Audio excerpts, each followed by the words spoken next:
తెలంగాణ రాజకీయాల్లో కల్వకుంట్ల కుటుంబం ఎప్పుడూ చర్చనీయాంశంగా నిలుస్తూనే ఉంటుంది. బీఆర్ఎస్ అధినేత కేసీఆర్, ఆయన కుమారుడు కేటీఆర్, కుమార్తె కల్వకుంట్ల కవిత చుట్టూ తిరుగుతున్న ఇటీవలి పరిణామాలు రాజకీయ వర్గాల్లో ఆసక్తిని రేకెత్తిస్తున్నాయి.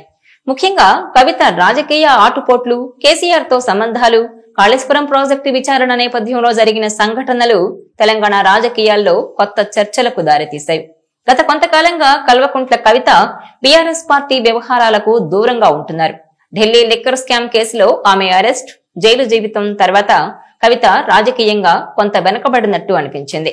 ఈ నేపథ్యంలోనే ఆమె సోదరుడు కేటీఆర్ తో విభేదాలు తలెత్తాయని, పార్టీలో ఆమె పాత్రను తగ్గించే ప్రయత్నాలు జరిగాయని ప్రచారం జరిగింది. వరంగల్ సభ తర్వాత తాను కేసీఆర్ కు రాసిన ఓ లేఖ లీక్ కావడం వెనుక కేటీఆర్ ఉన్నారని కవిత ఆరోపించారు. లేఖను ఎవరు లీక్ చేశారో చెప్పాలంటూ ఆమె బహిరంగంగానే డిమాండ్ చేశారు. అప్పటి నుంచి కవిత తన సొంత రాజకీయ గుర్తింపు కోసం తెలంగాణ జాగృతి ద్వారా కొత్త ప్రయత్నాలు చేస్తున్నారు. ఇక జూన్ 11న బుధవారం కాళేశ్వరం విచారణ కమిషన్ ముందు కేసీఆర్ హాజరయ్యారు. ఈ నేపథ్యంలోనే తండ్రికి మద్దతుగా కవిత ఎర్రవెల్లి ఫామ్ హౌస్ కు వెళ్లారు. ఈ సందర్భంగా తండ్రి కూతుళ్ల మధ్య సమావేశం జరిగినట్టు వార్తలొచ్చాయి. దీంతో కుటుంబంలో విభేదాలు సద్దుమణిగాయని కొందరు భావించారు. అయితే కవితను కేసీఆర్ పట్టించుకోలేదని, ఆమె ఆ తర్వాత బీఆర్కే భవన్ కు రాకపోవడానికి ఇదే కారణమని చెబుతున్నారు. ఈ సంఘటన కల్వకుంట్ల కుటుంబంలో ఆధిపత్య పోరును మరింత ఉధృతం చేసిందని రాజకీయ విశ్లేషకులు అభిప్రాయపడుతున్నారు. ఇదిలా ఉంటే కాళేశ్వరం ప్రాజెక్టుపై విచారణ విషయంలో కవిత కేసీఆర్ కు మద్దతుగా నిలిచారు. ఈ విషయాన్ని పార్టీ నేతలు సరిగ్గా డీల్ చేయలేదని, పార్టీ అధినేతకు నోటీసులిస్తే ఇలాగైనా స్పందించేది అని ఆమె పరోక్షంగా కేటీఆర్ పై విమర్శలు గుప్పించారు. రాజకీయ కక్షతో నోటీసులు జారీ చేశారని విమర్శించారు. ఈ సందర్భంలో కవిత తన తండ్రి వెనుక నిలబడినప్పటికీ పార్టీలో ఆమె పాత్రపై సందిగ్ధం కొనసాగుతోంది. తెలంగాణ జాగృతి ద్వారా కవిత బీసీ రిజర్వేషన్లు, మహిళా సాధికారత వంటి అంశాలపై ఉద్యమాలు చేపడుతున్నారు. యునైటెడ్ పూలే ఫ్రంట్ ను జాగృతి అనుబంధ సంస్థగా ప్రకటించి బీసీ హక్కుల కోసం పోరాటం చేస్తామని చెప్పారు. కవిత ఈ చర్యలు బీఆర్ఎస్ లో తన స్థానాన్ని బలోపేతం చేసుకోవడానికి, లేదంటే సొంత పార్టీ పెట్టేందుకు చేస్తున్న ప్రయత్నాలుగా చూస్తున్నారు. ఈ పరిణామాలు కేవలం కుటుంబ రాజకీయాలకే పరిమితం కాకుండా తెలంగాణ రాజకీయ భవిష్యత్తును కూడా ప్రభావితం చేసే అవకాశం ఉంది. ఇదిలా ఉంటే కేసీఆర్ చాటుబిడ్డగా రాజకీయాల్లోకి వచ్చిన కవిత ఆయన అండతోనే ఎదిగారు. కానీ ఇటీవల ఆధిపత్య ధోరణి ప్రదర్శించారు. కేసీఆర్ ను దేవుడు అంటూ ఆయన చుట్టూ దయ్యాలున్నాయని వ్యాఖ్యానించిన కవిత వ్యవహారంపై ఆమె తండ్రి, బీఆర్ఎస్ అధినేత కేసీఆర్ కూడా చాలా దూరంగానే ఉంటున్నారు. తాజాగా ఆమె తండ్రిని కలుసుకునేందుకు వెళ్లినా ఆయన కనీసం పలకరించలేదని అంటున్నారు. గతంలో కేసీఆర్ ఎక్కడకు బయలుదేరినా తన కుమార్తెతో భుజానికి పార్టీ గుర్తును కట్టించుకునేవారు, లేదంటే నుదుటిన బొట్టు పెట్టించుకునేవారు. కానీ తాజాగా కాళేశ్వరం కమిషన్ విచారణకు కేసీఆర్ హాజరయ్యేందుకు బయలుదేరే సమయంలో కవిత వచ్చినా ఆయన కనీసం పట్టించుకోలేదు. అంతేకాదు, కనీసం కన్నెత్తి కూడా పలకరించలేదు. దీంతో కేసీఆర్ కవితకు మధ్య ఎంతెంత దూరం పెరుగుతోందంటే చాలా దూరమే పెరుగుతోందని పరిశీలకులు చెబుతున్నారు. ఇటీవల కవిత బీఆర్ఎస్ కండువాను పక్కన పెట్టారు. సహజంగా కేసీఆర్ తనను ఏమన్నా కొంతమేరకు సహిస్తారు గాని పార్టీ కండువాను నిర్లక్ష్యం చేస్తే మాత్రం ఆయన అస్సలు సహించరు. బహుశా కవిత విషయంలోనూ ఇదే జరిగి ఉంటుందన్న భావన వ్యక్తమవుతోంది. కవిత డియర్ డాడీ లేఖ తర్వాత నిర్వహించిన ప్రెస్ మీట్లు వివాదాస్పదమయ్యాయి.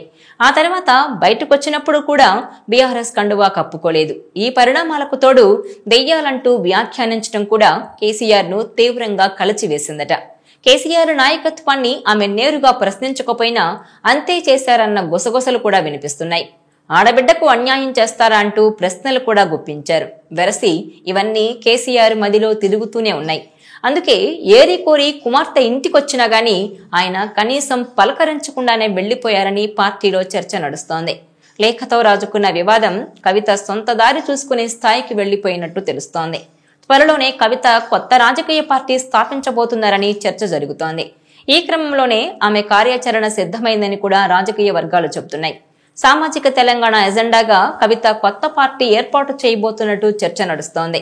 తండ్రి కేసీఆర్ కూడా కవితపై ఆగ్రహంతో ఉన్నారన్న వార్తలతో ఇక తనకు బీఆర్ఎస్ లో ఉన్న సరైన ప్రాధాన్యం దక్కే అవకాశాలు లేవని కవిత ఈ నిర్ణయానికి వచ్చినట్టు తెలుస్తోంది.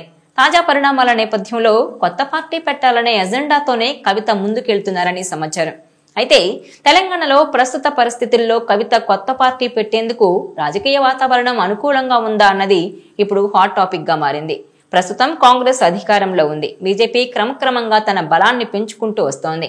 మరోవైపు బీఆర్ఎస్ కూడా వరంగల్ సభ ద్వారా తమ చీఫ్ కేసీఆర్ కు ఏమాత్రం ప్రజాదరణ తగ్గలేదని నిరూపించుకుంది. ఇలాంటి రాజకీయ వాతావరణంలో కవిత కొత్త పార్టీ పెడితే ప్రజల నుంచి అనుకున్న రీతిలో మద్దతొస్తుందని ధీమాగా చెప్పలేని పరిస్థితి నెలకొంది. ఇక కవిత కొత్త పార్టీ పెడితే బీఆర్ఎస్ కు నష్టం కలిగించడమే ప్రధాన లక్ష్యం అవుతుందని అంటున్నారు. ఆ పార్టీ ఓటర్లలోనే ఎక్కువ చీలికొస్తుందన్నది నిజం. ఆ పార్టీలోని అసంతృప్త నేతలు, కార్యకర్తలు, ఓటర్లు కొద్దిమంది కవిత వైపు తిరగవచ్చని, కానీ అది బీఆర్ఎస్ కు అటు కవితకు లాభం చేకూర్చేది కాకుండా కాంగ్రెస్, బీజేపీలకు లాభించే అవకాశం ఉందని అంటున్నారు. ఇక కొత్త రాజకీయ పార్టీ అంటే ఆషామాషీ వ్యవహారం కాదు. నిధులు భారీగా అవసరం. కేసీఆర్ కుమార్తెగానో లేదా జాగృతి అధ్యక్షురాలిగానో నిధుల సేకరణ అంత సులువుగా సాధ్యమయ్యే పని కాదు. కొత్త నాయకులను, కార్యకర్తలను తన వైపు తిప్పుకోవడం కూడా అంత ఈజీగా జరిగే పని కాదు. ఇప్పటికే కేటీఆర్, హరీష్ రావు వర్గాలుగా విడిపోయి ఉన్న బీఆర్ఎస్ నుంచి గులాబీ శ్రేణులు కవిత వెంట నడిచే అవకాశం లేదంటున్నారు.